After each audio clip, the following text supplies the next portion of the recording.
नमस्कार दोस्तों, आज हमारे साथ एक्स रे ऑफिसर सूद सर आपका बहुत बहुत स्वागत है। नमस्कार, बहुत-बहुत शुक्रिया आपका। सूद सर, ईरान पर हमला करने की योजना 5 आई के द्वारा पूरी हो चुकी है और ये एक डॉक्यूमेंट लीक हो गया है। पहले सिर्फ बातें की जा रही थी कि क्या इजराइल जवाब देगा, ईरान पर हमला करेगा, लेकिन अब पेंटागन से एक डॉक्यूमेंट है वो लीक हुआ है या किया गया है। तो क्या जल्दी ही ये चुनाव से, अमेरिकन इलेक्शन से पहले ये होने वाला है, और अगर होने वाला है तो इसके क्या परिणाम होंगे, ये प्लीज हमें समझाइए। देखिए 5 आई की इन्फॉर्मेशन जो है ना जानबूझ के लीक की गई है। वैसे मैं 5 आई को कुछ ज़्यादा इम्पोर्टेंस नहीं देता। अब ये सिनवार की बात है, यही सिनवार जिसको इजराइल ने लेटेस्ट मारा है, जो अक्टूबर 7 का मेन मास्टरमाइंड था। इसको टनल के अंदर छुपा हुआ था, यहाँ मारा है। जब ड्रोन इसके सामने गया तो इसने उसके ऊपर लकड़ी फेंकी और भागने की कोशिश की, लेकिन इसको वहीं मार दिया। और तब उसके बाद इसराइल ने कंफर्मेशन में टाइम लगाया, क्योंकि वो कहता है इसका डीएनए करेंगे। फिर इसके दांतों को मिलाया गया कि इसके दांत क्या वही है, क्या वही आदमी है। सारा जब चेक हो गया तब इसराइल ने अनाउंस किया कि हमने सिनवार को मार दिया है और अक्टूबर 7 का जो मास्टरमाइंड है उसको मार दिया है, जिसकी वजह से इसराइल के अंदर सेलिब्रेशन की गई। ये वही खतरनाक आदमी है और ये आदमी किसी भी तरस नहीं खाते। आप देखिए किस तरीके से इसराइल के लोगों को मारा गया था। सिविलियंस थे, लड़की का पेट फाड़ दिया गया, बच्चे को वहां से निकाला गया, किसी के बूढ़े आदमियों को मार दिया गया और तलवारों से काटा गया, किसी का हाथ काट दिया गया। इनको एक पता चला कि एक आदमी जो है ना उसके लिंक है, पैलेस्टीनियन था, उसके लिंक है इसराइल के साथ। तो उसने उसके भाई से कहा कि कबर खोदो, चम्मच से कबर खुदवाई और जब कबर खुद गई तो उसके भाई के थ्रू उसको वहीं पे करवा दिया गया, जिंदा दफना दिया गया। इतना क्रूर आदमी है ये। और आज लोग इसके बारे में कहते हैं कि अब ये एक आदमी मारा गया जो पैलेस्टीन का बड़ा वफादार था। ये ह्यूमन एक्चुअली ये जो लोग हैं ये ह्यूमैनिटी के ऊपर एक दाग है। और आज इस सेंचुरी के अंदर भी जिस तरीके से हमास के लोगों ने इसराइल के लोगों को मारा है, इसराइल पूरा जस्टिफाइड है। और ईरान, अब जैसे हमास की बात कर लीजिएगा, हमास से लड़ाई हुई, अब हिजबुल्लाह के लोग भी मारे जा रहे हैं। लेकिन जिस तरीके से 5 आई ने एक खबर दी है, खबर क्या दी है, खबर जानबूझ के लीक की है। मतलब वो ये कहना चाहते हैं कि ईरान के ऊपर इसराइल अटैक करेगा। हो सकता है कि इनकी ये चाहता है, यूएस चाहता हो कि ईरान के ऊपर इसराइल जल्दी से जल्दी अटैक करे क्योंकि नवंबर के अंदर 5 नवंबर को यूएस के अंदर इलेक्शन होने हैं और यूएस चाहता है कि उससे पहले ये वार खत्म हो जाए ताकि इसका बेनिफिट मिले जो बाइडेन को या कमला हैरिस को। लेकिन क्या ईरान इस वार को खत्म कर पाएगा इतनी जल्दी? क्योंकि इस टाइम पे जो यूएस के अंदर प्रॉब्लम चल रही है, जो बाइडेन ऐसा लग रहा है कि इलेक्शन इस टाइम पे जो प्रेसिडेंट का रूल है खत्म होने वाला है और कमला हैरिस हारने वाली है। और इसलिए जो बाइडेन को बहुत जल्दी है कि इजराइल और ईरान का वार जल्दी से जल्दी खत्म हो और वहां पे पीस हो। पीस तो वहां पे होगी नहीं, लेकिन अगर इजराइल ईरान के ऊपर अटैक करता है तो जो बाइडेन को लगता है कि उनको यहाँ पे फायदा होगा और वो इलेक्शन के अंदर जीत पाएंगे। लेकिन अगर हम यूएस के इलेक्शन की बात करें तो वहां पे सिचुएशन इतनी गंभीर हो गई है कि एक तरीके से तय हो चुका है कि जो बाइडेन हारेंगे, यानी कि कमला हैरिस इलेक्शन के अंदर हारेगी और ट्रंप जीतेंगे। क्योंकि यूएस के अंदर जो लोग हैं वो इनसे बहुत परेशान है। जिस तरीके से वहां पे यूएस की एक रेपुटेशन बनी है, हर एक फ्रंट पे यूएस हार रहा है, चाहे इसराइल उक्रेन वार हो, चाहे चाहे रशिया उक्रेन वार हो, चाहे इसराइल हमास वार हो, और चाहे इसराइल के साथ जो वार चल रहा है ईरान का वो हो। और सबके अंदर कोई वार के अंदर रिजल्ट नहीं मिल रहा। लेकिन यूएस को साथ ये भी चिंता है, जो बाइडेन ने कहा है यूएस इसराइल से, कि जो रशियन ऑयल्स हैं वहां पे अटैक ना करें। क्योंकि पहले इसराइल की प्लान थी कि जो ईरान के न्यूक्लियर, ईरान के जो ऑयल वेल्स हैं वहां पे अटैक करे। और इसलिए ईरान ने अपने सारे सारे के सारे जो उनके वेल्थ थे उनको बंद कर दिया था। लेकिन जो बाइडेन ने कहा है कि आप उनके ऑयल इंस्टॉलेशन पे अटैक ना करें, क्योंकि गल्फ कंट्री सारी की सारी इकट्ठे होकर पहुंची यूएस के पास कि अगर इसराइल अटैक करता है ईरान के ऑयल के ऊपर तो यहाँ पे तो क्राइसिस आ जाएगा पूरे गल्फ के अंदर। एक तो यहाँ पे कोई सामान नहीं जा पाएगा, उनका ऑयल नहीं जा पाएगा, और इसका ये भी खतरा है कि इसके बाद जो हौथीज हैं या हमास के लोग हैं या दूसरे हिजबुल्लाह के लोग हैं वो सऊदी के ऑयल पे भी अटैक कर दें। तो इसलिए वो चाहते हैं कि अगर यहाँ पे लड़ाई चलनी है तो इस तरीके से चले। और दूसरी तरफ रशिया ने एक वार्निंग दी है, पुतिन ने एक वार्निंग दे दी है इसराइल को कि किसी भी तरीके से, अच्छा ट्रंप ने एक तरीके से कहा था, जैसे ट्रंप की बात करें, ट्रंप ने कहा था कि इसराइल को चाहिए कि वो ईरान के न्यूक्लियर इंस्टॉलेशन पे अटैक करे। लेकिन दूसरी तरफ रशिया ने एक वार्निंग दे दी इसराइल को कि वो ईरान के न्यूक्लियर इंस्टॉलेशन पे अटैक ना करे, नहीं तो बड़े सीरियस कॉन्सिक्वेंसेज होंगे।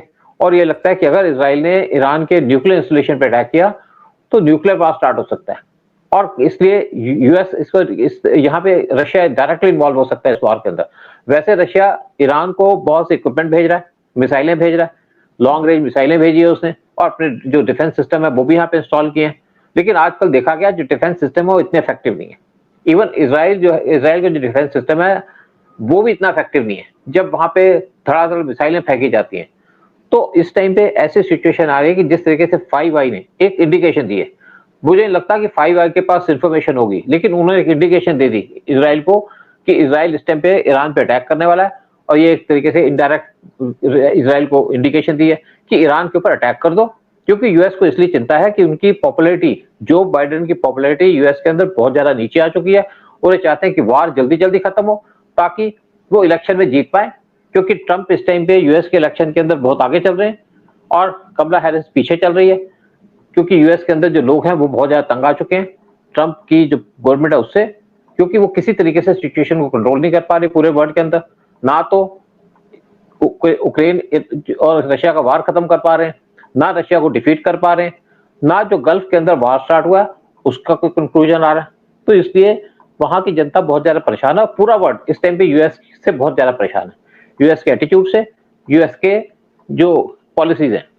और दूसरी तरफ अगर इंडियंस की बात करो, मुस्लिम तो वैसे ही बहुत नाराज है जो बाइडेन से, और दूसरी तरफ हिंदू की बात करो, जो इंडियंस बैठे हैं यूएस के अंदर वो भी इनसे बहुत नाराज है, क्योंकि ये इंडिया को भी टारगेट करने पे लगे हुए हैं, और बांग्लादेश के लोग हैं उनको भी टारगेट कर रहे हैं। तो पूरा वर्ल्ड जो यहाँ देखा जाए, जितने भी लोग हैं यूएस के नेशनल्स, वो इनसे परेशान है कि यूएस की इमेज बहुत ज्यादा खराब हो गई है। और दूसरी तरफ इंडियंस बैठे हैं, हिंदू बैठे हैं, मुस्लिम बैठे हैं, वो भी जो बाइडेन से परेशान है। और ऐसा लग रहा है कि यूएस के अंदर इलेक्शन जो होंगे उसके अंदर ट्रंप की विक्ट्री माना जा रहा है कि श्योर शॉट है। और ट्रंप आएंगे तो, क्योंकि लगता है लोगों को अगर ट्रंप आएंगे तो रशिया यूक्रेन वार भी खत्म हो जाएगा, और इजराइल और ईरान का वार है, ये हमास के साथ वार है, वो भी खत्म हो जाएगा, क्योंकि ट्रंप ने वार्निंग दी, और ट्रंप इस टाइप के आदमी है जो अगर वार्निंग कहते हैं वो करते भी हैं। तो मुझे लगता है कि इस टाइम पे अगर, लेकिन दूसरी तरफ अगर किसी भी तरीके से इजराइल ने ईरान के न्यूक्लियर इंस्टॉलेशन पे अटैक किया, तो मुझे लगता है कि रशिया इस वार में कूद जाएगा, और यहाँ पे बड़े सीरियस कॉन्सिक्वेंसेस होंगे पूरे वर्ल्ड के लिए। राइट।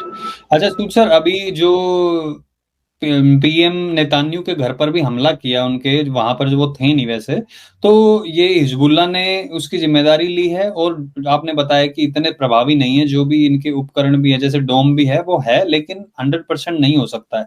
तो एक तरीके से खुली यहाँ पर चेतावनी दी गई है कि तुमने हमास के चीफ को मारा, हम तुम्हारे प्रधानमंत्री को मार देंगे। तो क्या इस वजह से अब और तेज हो जाएगा जो प्लानिंग चल रही थी काफी टाइम से ईरान के ऊपर हमले की? तो अगर इन्होंने कह दिया, बाइडेन एक चीज कह रहा है कि इनके पेट्रोल पर नहीं हमला करना, ट्रंप कह रहा है कि इनके परमाणु पे करो, लेकिन रशिया ने बोल दिया परमाणु पर हमला नहीं करोगे, तो बचा क्या फिर इनके पास हमला करने को? डिफेंस, जो इनके डिफेंस एस्टेब्लिशमेंट है वहां पे हमला किया जाए, यही बचता है। लेकिन इससे कोई सोल्यूशन तो निकलेगा नहीं, क्योंकि रशिया इनको वैसे भी हेल्प कर रहा है। देखो, रशिया ने बहुत से अपने इक्विपमेंट बाई रोड भेजे हैं अर्मेनिया के थ्रू, मतलब रशिया से अर्मेनिया, क्योंकि अर्मेनिया पहले पार्ट था रशियन रिपब्लिक का, वहां से ईरान के अंदर बहुत से इक्विपमेंट भेजे हैं, उनके बाद बहुत से मिसाइल। दूसरी तरफ चाइना भी बड़ा एक्टिवली यहाँ पे, चाइना के कुछ शिप देखे गए हैं ईरान के बंदरगाह पे अपने डॉक करते हुए, और कहा जाता है कि उनके अंदर बहुत से मिसाइलें वगैरह थी, बहुत सी चीजें मिल रही हैं, क्योंकि चाइना को बहुत ज्यादा इंटरेस्ट है इस वार के अंदर। वो पूरा ईरान के साथ खड़ा है, क्योंकि चाइना ईरान से ऑयल लेता है, जबकि सैंक्शन लगी है, चाइना को तो कोई डर नहीं है यूएस का, वो ईरान से ऑयल लेता है, और ऑयल के बदले में उनको जितने इक्विपमेंट है वो सप्लाई करता है। इवन नॉर्थ कोरिया इनके साथ डील कर रहा है।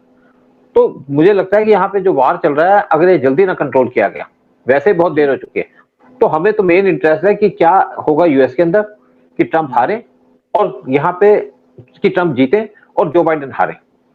अगर ट्रंप इलेक्शन जीत जाते हैं तो पूरे वर्ल्ड के अंदर पीस होगी, और इंडिया को बहुत ज्यादा बेनिफिट होगा इससे, क्योंकि इंडिया इसी तरफ देख रहा है, क्योंकि इंडिया को भी टारगेट कर रहे हैं।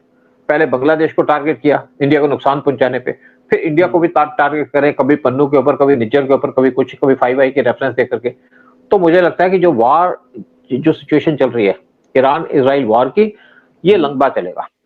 अगर इस वार को खत्म करना है तो ट्रंप को आना पड़ेगा, जो बाइडेन किसी भी तरीके से इस वार को खत्म नहीं कर सकते। अगर इजराइल ने ईरान के ऊपर अटैक किया तो ईरान रिटेलिएट जरूर करेगा, क्योंकि उसकी आस की बात है। और अगर ईरान रिटेलिएट नहीं करेगा तो ईरान की जो प्रेजेंट गवर्नमेंट है ये पावर लूज कर जाएगी। तो इसकी बहुत ज्यादा चिंता है, और इसीलिए उनकी जो गवर्नमेंट है उसको बहुत ज्यादा वरीड है।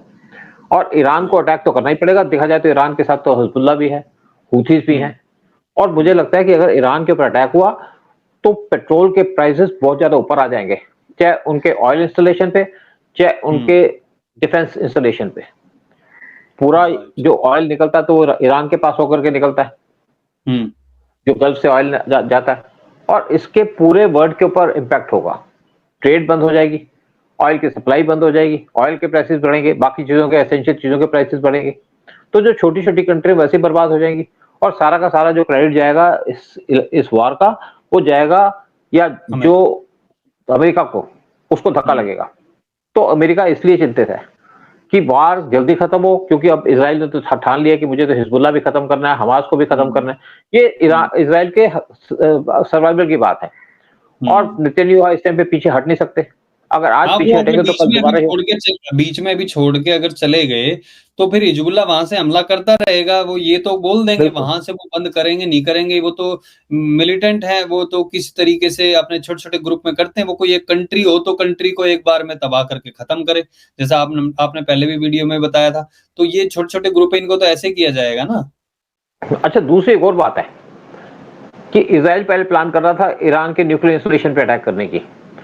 तो उस टाइम पे एक और बात चल रही थी कि पाकिस्तान के न्यूक्लियर इंस्टॉलेशन वहां पे भी अटैक हो सकता है, वहां पे भी इजराइल अटैक कर सकता है, क्योंकि पाकिस्तान के लोग तो ये कहते हैं कि हमारा तो इस्लामिक बॉम्ब है। तो इसलिए कुछ पाकिस्तान की डेलीगेशन इजराइल के अंदर पहुंची है सीक्रेटली, और वहां से उन्होंने एश्योरेंस दी है इनको कि हम किसी भी तरीके से इन्वॉल्व नहीं होंगे इस वॉर के अंदर, क्योंकि पाकिस्तान को पता है कि अगर उनके ऊपर इजराइल ने एक भी अटैक कर दिया तो बर्बाद हो जाएगा। और दूसरी बात है कि आप ईरान के ऊपर, आप इजराइल के ऊपर तो न्यूक्लियर अटैक कर नहीं सकते, क्योंकि अगर इजराइल के ऊपर न्यूक्लियर बम फेंका किसी भी कंट्री ने तो इजराइल के आसपास की कंट्रीज पे बहुत ज्यादा इम्पैक्ट पड़ेगा। और इजराइल छोटी सी कंट्री है, लेकिन इजराइल तो अपनी सुरक्षा देखेगा ना, कि अगर उसको ईरान से डर है तो उसको पाकिस्तान से भी डर है, और पाकिस्तान भी यहाँ पे इन्वॉल्व हो सकता है। तो इसलिए पाकिस्तान डेलीगेशन गई है इजराइल के अंदर, ताकि उनको एश्योरेंस दे कि हम इस वॉर के अंदर इन्वॉल्व नहीं होंगे, चाहे उनके मिलिटेंट जितना मर्जी आवाज करें।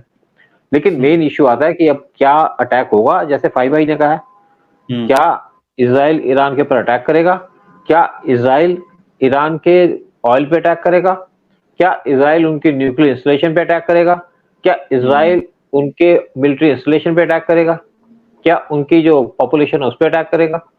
ये बड़े क्वेश्चन मार्क है, लेकिन सभी लोग इसकी वेट कर रहे हैं कि वार खत्म हो। लेकिन किसी को ये समझ नहीं आ रहा कि वार कैसे खत्म किया जाए, वार को कैसे बंद किया जाए, क्योंकि कोई भी इसके अंदर मेडिएट नहीं कर सकता। जितनी बड़ी बड़ी पावर है उन्होंने पहले साइड ले ली है। जैसे चाइना इनको इनडायरेक्टली हेल्प कर रहा है ईरान को, रशिया ईरान के साथ खड़ा है, दूसरी तरफ नाटो कंट्रीज हैं वो यूएस के साथ खड़ी हैं और इजराइल को सपोर्ट कर रही हैं। तो ऐसा लगता है कि यहाँ पे सिचुएशन, और जो गल्फ कंट्री है वो बहुत ज्यादा डिस्टर्ब्ड है, कि वो ना तो इधर जा सकती है ना उधर जा सकती है, बीच में फंसी हुई है। ट्रेड उनकी बंद हो जाएगी, और अगर इजराइल ने ईरान पे अटैक किया तो भी वो प्रॉब्लम में है, और अगर इजराइल ईरान पे अटैक नहीं करता तो इजराइल को खतरा होगा। तो सिचुएशन इस टाइम पे इतनी खराब हो चुकी है कि कौन इसके अंदर मेडिएट कर सकता है, कोई ऐसा नहीं है। ना पीएम मोदी कुछ कर सकते हैं, ना जो बाइडेन कर सकते हैं, ना पुतिन कर सकते हैं, ना कोई और कर सकता है। तो ये वार मुझे लगता है कि चलता रहेगा इसी तरीके से, और सिचुएशन इसी तरीके से खराब होती रहेगी। और इसीलिए मैं कहता हूं कि यहाँ पे न्यूक्लियर वार के पूरी चांसेस है इस साइड पे। ईरान और इजराइल का जो युद्ध है ये और ज्यादा तेज हो सकता है, रुकेगा नहीं। राइट, चलिए देखते हैं, अब आगे आने वाला वक्त बताएगा कि होपफुली जब इलेक्शन होने हैं अमेरिका में तब तक ऐसा कुछ ना हो, और उसके बाद जब इलेक्शन हो, जैसे ट्रंप ने कहा था जीतते ही मैं 24 घंटे के अंदर बंद करवा दूंगा, तो ऐसा ही कुछ होना चाहिए कि ये वॉर बंद हो। और जो टेररिस्ट ऑर्गेनाइजेशन है उनका भी खात्मा भी जरूरी है, सिर्फ ये बंद होने से काम नहीं चलेगा। बट देखते हैं आगे क्या होता है। बट बहुत बहुत धन्यवाद सूद सर आने के लिए, सारी जानकारी शेयर करने के लिए। सबसे निवेदन है वीडियो शेयर जरूर करें। जय हिंद, जय भारत। जय हिंद, जय भारत, मेरा भारत महान।